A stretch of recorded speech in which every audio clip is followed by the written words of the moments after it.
l'association de producteurs qui est la PLBL, qui elle adhère également à une association d'organisation de producteurs qui est Poplet. Et Poplet qui est une boîte à outils aussi aujourd'hui pour les OP. Donc je suis en GAEC depuis 2003, donc un GAEC familial. Je suis en GAEC avec mon mari, mon beau-frère et ma belle-sœur, sur une exploitation de 158 hectares. Donc on produit du lait, de la volaille et des cultures. Donc le lait représente 42% des produits de l'exploitation. On est aussi en un système conventionnel, c'est-à-dire que nos vaches pâturent 8 mois de l'année. Et on a une référence laitière qui arrive à 638 000 litres de lait. Propriétaire de mon tank depuis octobre 2017. Alors, ce qui a motivé notre décision d'avoir notre tank personnel, c'était d'abord tout d'abord d'avoir une certaine indépendance. C'est un peu, je dirais, dans notre ADN. Et aussi, c'est un peu d'avoir notre liberté de pouvoir peut-être demain vendre notre lait à plusieurs acheteurs. Alors pourquoi on a investi dans notre tank? C'est d'abord, on a voulu travailler sur les économies d'énergie en achetant un tank à eau glacée. Et ensuite, on a aussi voulu optimiser peut-être aussi sur la capacité du tank en ayant un tank d'une plus grande capacité si demain on pouvait avoir une collecte 3 jours, donc on a prévu la capacité suffisante.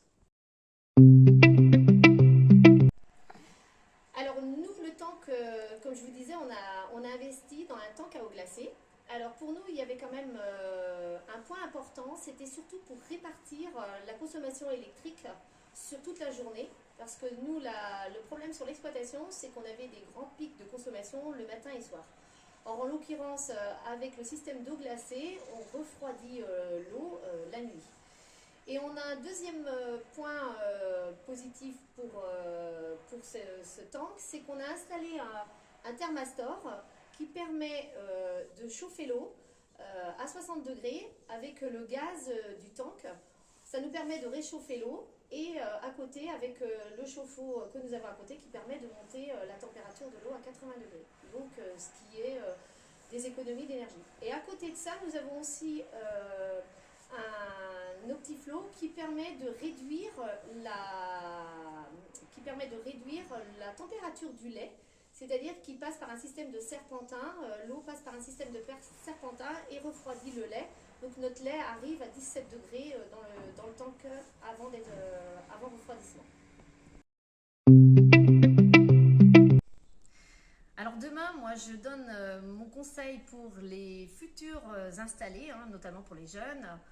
Je leur dis que la priorité pour s'installer demain, c'est dans leur projet d'installation de prévoir l'achat de leur tank. Pour moi, c'est un enjeu numéro 1 qui prévoit aussi un tank de capacité suffisante parce que je pense que demain, on sera peut-être amené à des collectes 3 jours. On parle de réduction des coûts de transport. Donc je pense que les coûts de collecte, ça rentre dedans. Et je leur dirais aussi qu'il n'y a pas d'inquiétude pour avoir des prestataires pour les entretiens du tank.